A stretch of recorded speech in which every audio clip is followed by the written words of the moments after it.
So I'm sure this is going to be a mistake because as soon as I start talking, there's going to be like a parade of healthcare professionals in and out of my room. But this is a video entry for Bethy Bright and Dark, the movie, part 3. I did this a couple times after my second round or actually maybe it was my first round in inpatient rehab. So that's where I am. Again, I've been here for a little bit over 3 weeks, and I was made aware that today is International Persons with Disabilities Day, so I felt the need to, I don't know, say something about that, since it dawned on me a couple of days ago that when 2020 is over, hopefully, hopefully it's over soon, but by the time 2020 is over, I will have spent 25% of my entire year right here in the hospital. I'm not sure. Maybe I'll try to show you what my room looks like. So this is my palatial hospital room. All my crap. My giant bottle of water. That's the board that tells me all the things. And I'm in my bed. The only place I'm really allowed to be at night, because in inpatient rehab, you're really not allowed to do anything by yourself. All kinds of rules. But, you know, I'm still going through the process of pump adjustment. I think we jacked up my pump levels to the point where now I'm a little bit weak. And we just, for the first time today, brought my levels down a little bit in the hopes of maybe getting me to move around a little bit better. So that's when I know we're getting close to finding the sweet spot, that when we've gone too far and we have to backtrack. So that's always fun. I also found out today that there was some talk of me going home actually yesterday, but we all decided collectively that I wasn't ready. I'm not, as much as I want to leave this place, and believe me, it's a lot. I want to leave this place a lot. I don't want to leave this place until I've got this pump set properly to the point where I feel confident that I'll be able to work my way back when I get home, like I have done in the past. I think the last time I was here for 5 weeks, and I got so tired of being here, and I just kind of pushed myself out the door. And to be honest, I probably wasn't ready. Excuse my extreme close-up. Oh my God. The fact that I'm doing this in this condition should tell you about how out of complete levels of fucks I am. This is Bethy Bright and Dark in the hospital, without makeup, without a shower, in probably the same pajamas I've worn for 3 nights. But anyway, we talked about going home, and I said, you know what,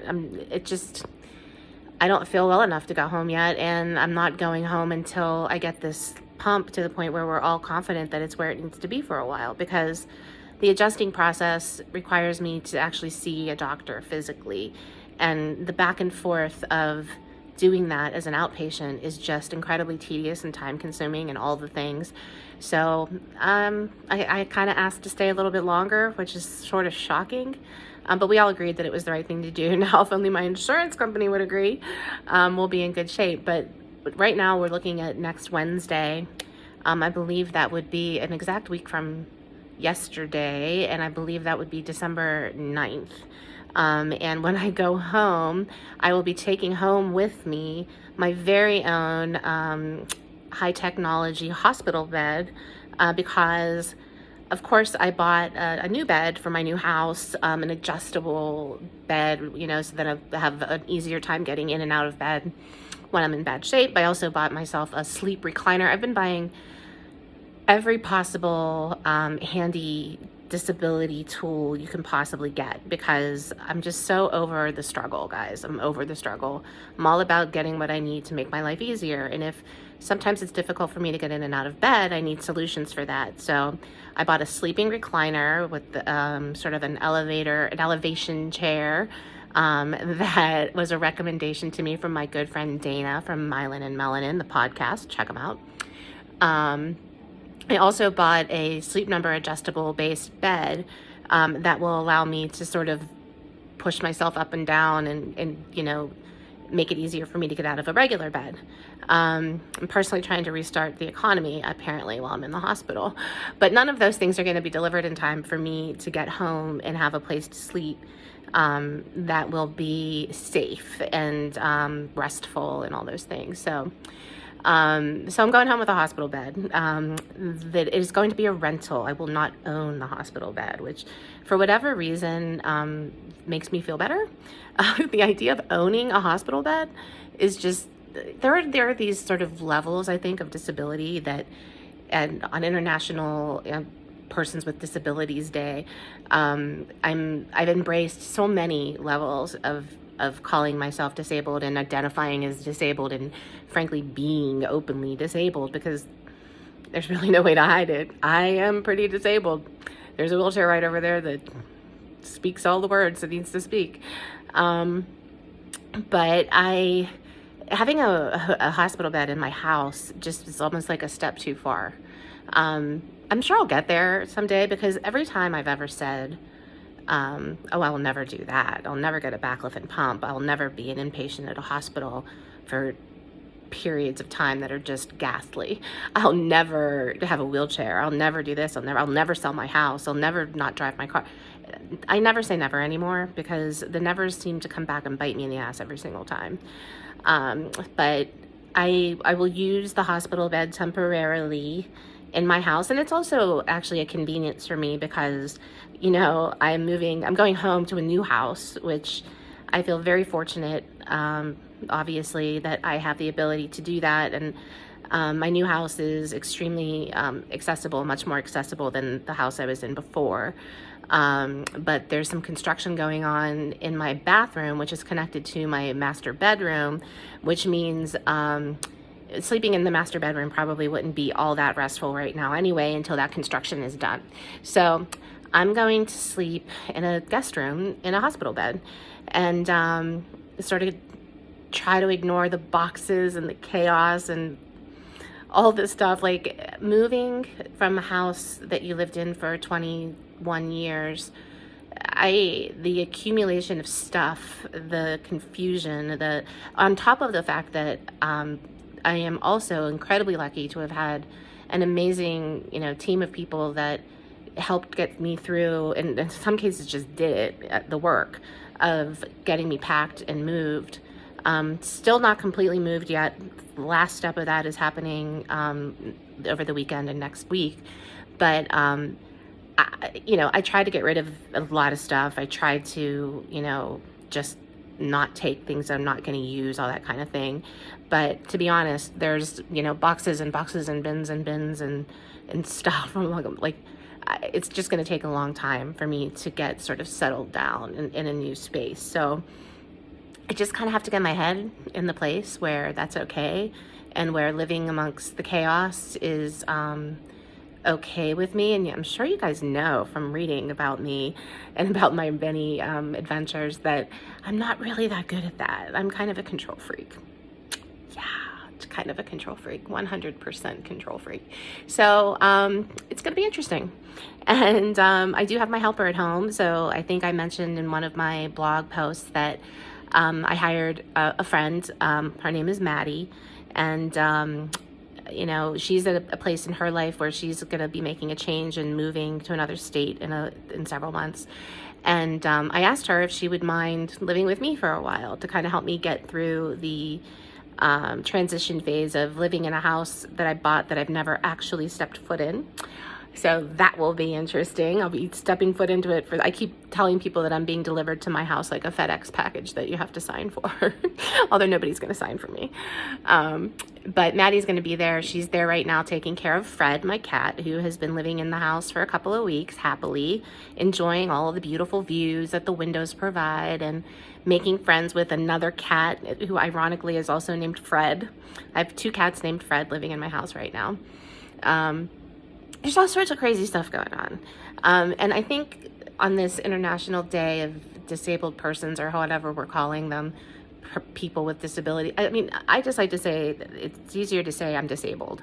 I know the whole person first language thing is the thing, and I just feel like it's a unnecessary thing. I'm disabled, and every time I say it, it sounds funny in my own ears. It sounds funny coming out of my mouth, but that's the way it is. And disabled people, if you're out there, and I know you are, you know you do what you got to do. You need help, you find it. And, Maddie started out as somebody who was my cat sitter, who took care of my cat when my other cat sitter went away to college. And she's quickly become a friend and somebody that I honestly don't know what I would do without. Between her and her amazing family, it's just a solution that presented itself. And old me, the idea of living with another human, that wouldn't have gone over very big at all. But new me recognizes that I need the help. And she's delightful, and we're gonna get through this whole moving a new house thing together, with lots of help from a lot of other people. And I think it's gonna be great eventually. I mean, it's gonna be very stressful for a while, but it's gonna be great eventually. And the best part about the new house is that because I'm disabled, I've pretty much been trapped inside my old house for what feels like years. I mean, it has been years if you think about it, but it's been really bad. I've been really trapped for the past year. And, I started to feel like, when the weather was nice, I would wheel my wheelchair to the front screen door and just sit in the screen door and look outside. And I started to feel like, how every neighborhood has like that weird old crippled lady that, people wonder and was the kids are afraid of. And I think there was a lady in my neighborhood growing up. I think her name was Mrs. Hook. I might be making this up. But anyway, there's always that lady that nobody knows what her deal is, and she's creepy. And that was me in my wheelchair sitting in front of my screen door wishing I could get the hell out on the porch, because I really couldn't even do that. And living like that, it does something to you. It did something to me. It made me sad in a way that I haven't been yet. And you guys all know I've had my times of sadness. We all do. But that was a low. That was pretty low. And, it was so low that the idea of buying a house that I've actually never stepped foot inside didn't, it doesn't seem so weird to me, because I found the unicorn. I found this house that had everything I needed, and a lot more than I need actually, but it has everything that I need. And I'm going to be able to not only go outside in various levels of the house, but it's big and wide open and not 100 years old, which is what my other house was. And I'm going to be able to get around a lot better. I'm going to have the bathroom of my dreams, of my disabled dreams. I'm going to have a powder room that's close and easy to use. I'm going to have I'm going to have a garage attached to my house, which will mean that and notice I say when, not if, when I learn how to drive with hand controls, I'll be able to get myself in and out of the car in a safe way in the garage. So that is a flat entrance into my home. I mean, it's something that, like I said I would never do. I'd never sell my house, but here we are. My house is sold, and I should be incredibly freaking grateful for that, because I am incredibly grateful for that.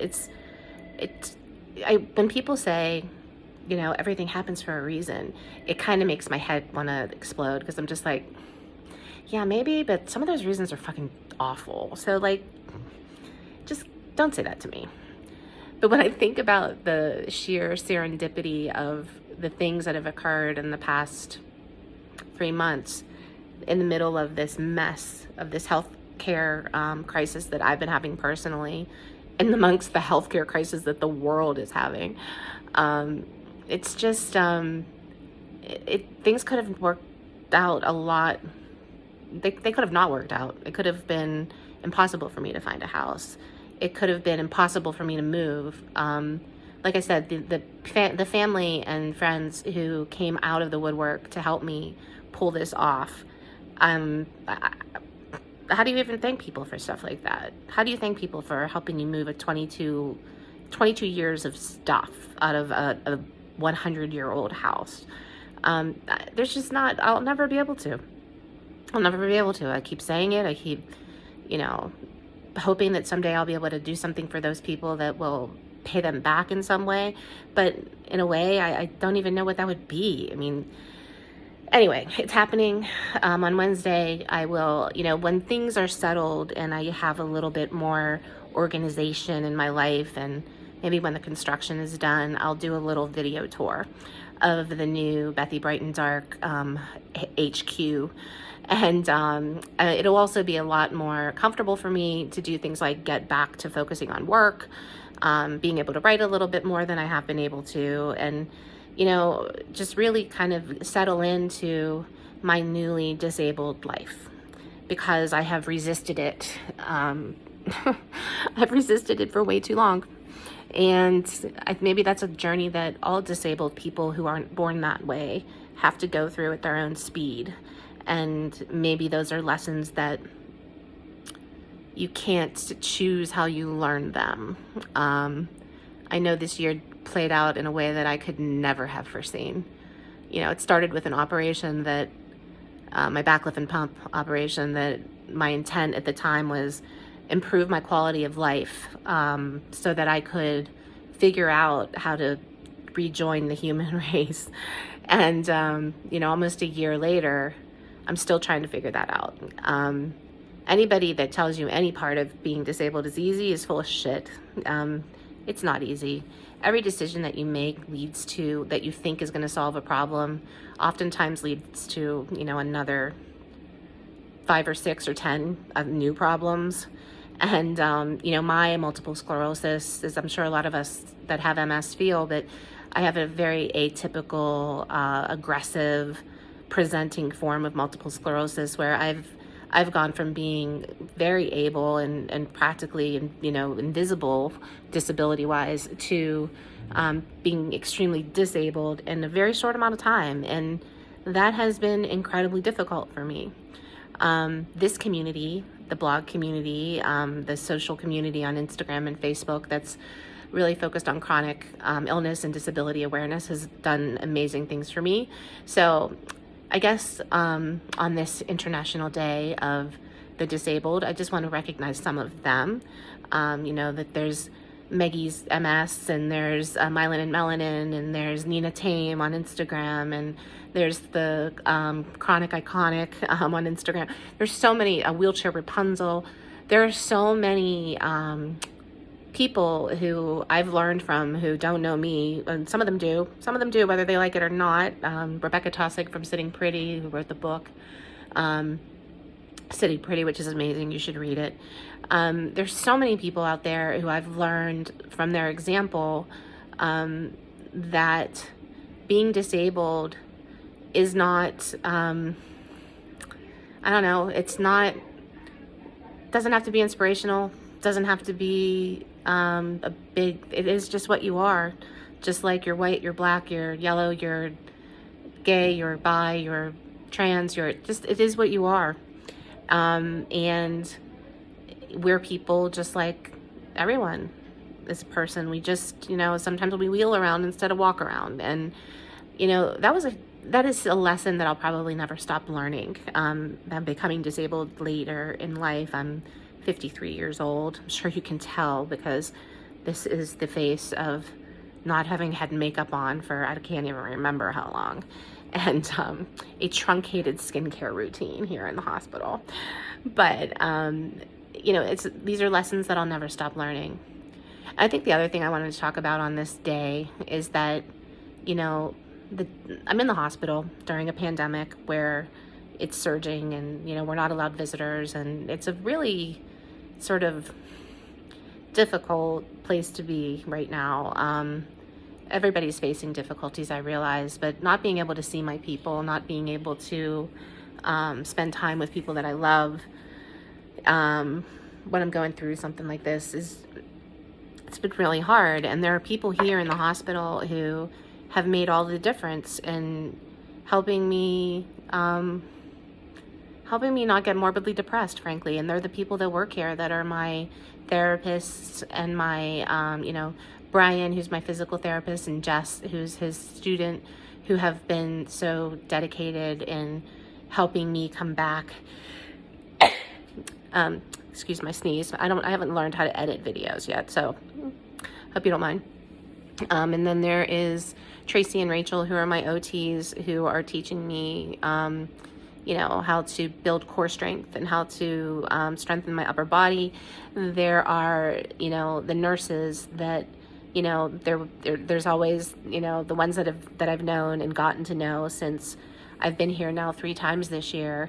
Caitlin and Andy and Rachel and there's so many. I can't even remember everybody's name, and that probably is going to offend somebody.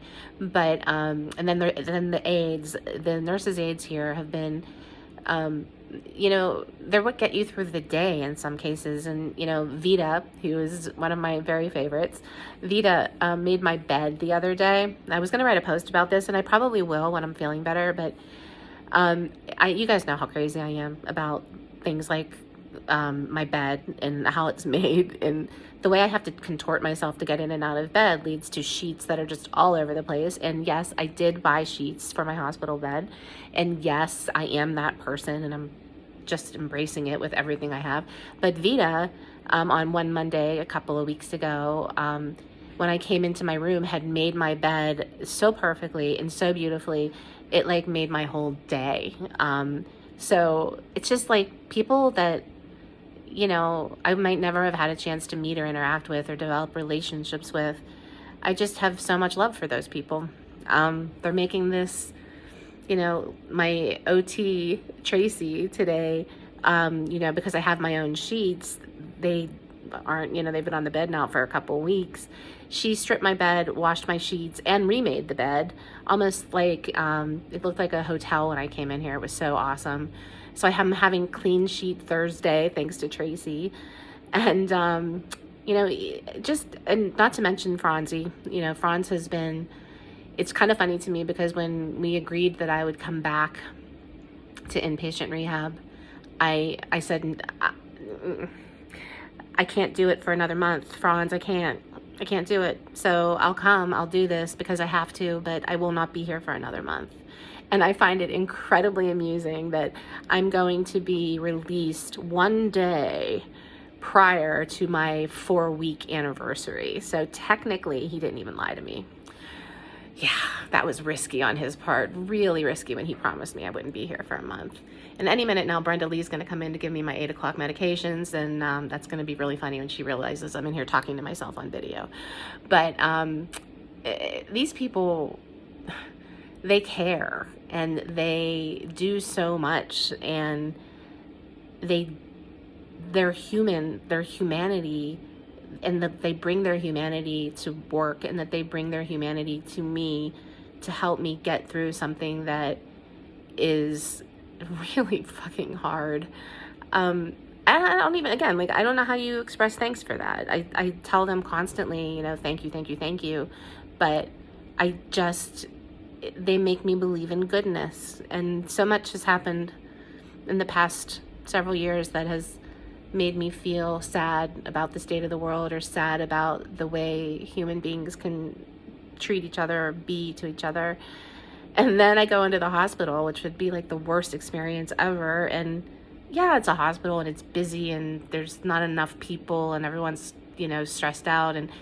But the level of care and true compassion and true dedication, and I guess you could call it a calling, from everybody that I've interacted with, from Victoria, who was, one of my cleaning people, who told me the story of moving here from Brooklyn, where she took care of her mom who had a kidney transplant, and how she used to be a New York City cop, and, who sang for me in my room with the most beautiful voice ever. There's been so many people that I don't even know how I would ever thank them all.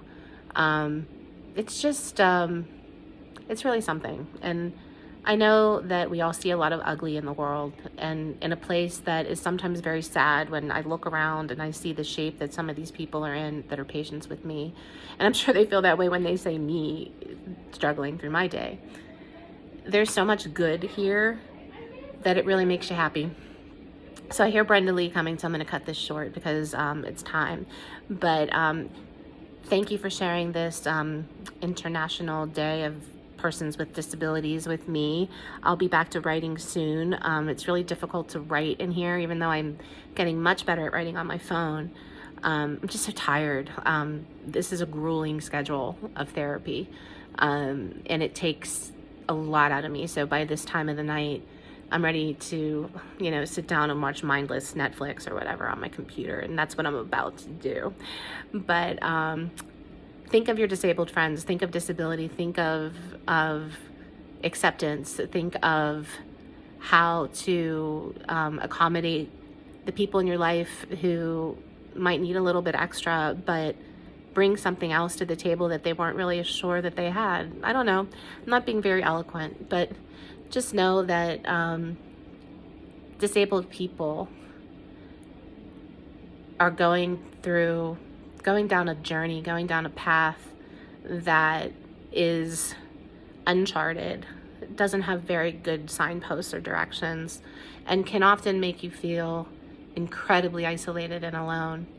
And anything that you do as a human to bring humanity back to people that feel like they've lost so much, just know how far that goes. We're people, and people that have problems just like everybody. But that's, I guess, what I want to say on this day. So I'm going to post this video. I'm sure when I watch it back, I'm going to regret it, because like I said, being in the hospital does nothing for one's beauty routine. I don't even know what's going on with all this. But thank you for watching, and hopefully I'll be back with pithy, depressing blog entry sometime soon.